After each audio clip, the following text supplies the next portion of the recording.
क्या आपने कभी सोचा है, एक मां का आशीर्वाद केवल अपने बच्चे तक सीमित नहीं रहता, बल्कि पूरी सृष्टि को सुरक्षा दे सकता है।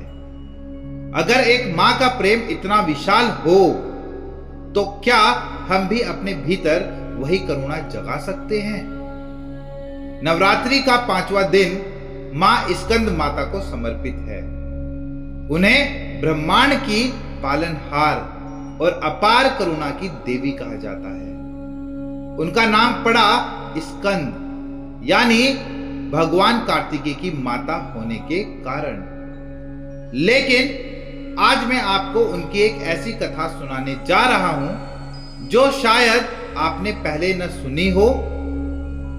एक ऐसी गाथा जो दिखाती है कि मां का प्रेम केवल अपने बेटे तक नहीं, बल्कि हर प्राणी तक कैसे फैलता है। बहुत समय पहले जब दैत्यों का आतंक चारों ओर फैल गया था, तीनों लोग भय से कांप रहे थे।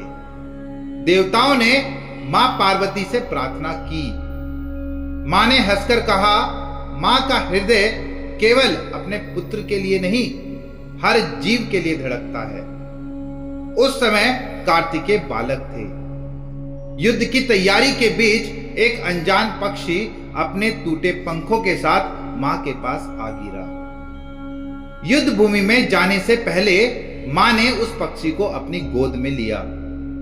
कहा जाता है कि उन्होंने अपने श्वास से उस पक्षी को जीवन का वरदान दिया और आशीर्वाद दिया कि जब तक यह आकाश है, तुम्हारी जाति कभी नाश नहीं होगी। बाद में वही पक्षी युद्ध भूमि में देवताओं को संदेश देता रहा और देवताओं की जीत का मार्गदर्शन बना। देवताओं ने विजय पाई, लेकिन किसी ने नहीं जाना कि इस छोटे से जीव के पीछे मां की करुणा का वरदान था। यही कारण है कि स्कंद माता को सर्व जीव मातृका, सबकी मां कहा जाता है। आज की दुनिया में हम रिश्तों को समय नहीं दे पाते। कभी काम का तनाव, कभी अहम का टकराव। हम भूल जाते हैं कि छोटी सी दया भी किसी का जीवन बदल सकती है।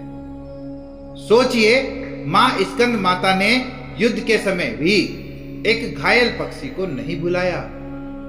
क्या हम अपनी व्यस्त दिनचर्या में किसी जरूरतमंद इंसान के लिए 2 पल नहीं निकाल सकते? मां स्कंद माता हमें सिखाती है कि करुणा कमजोरी नहीं, असली ताकत है। रोज किसी एक इंसान या जीव की मदद का संकल्प लें, चाहे वह सिर्फ एक मुस्कान या कुछ मीठे शब्द ही क्यों ना हो। परिवार और दोस्तों के लिए कुछ मिनट जरूर निकालें, चाहे आप कितने भी व्यस्त न हो। याद रखें, मां की तरह बिना शर्त प्यार करने से न केवल दूसरों को शक्ति मिलती है, बल्कि हमारी आत्मा भी शांत होती है। तो इस 5वें दिन मां स्कंद माता से यही प्रार्थना करें कि वे हमारे दिल में ऐसी करुणा जगाएं कि हम हर प्राणी के सुख दुख को महसूस कर सकें।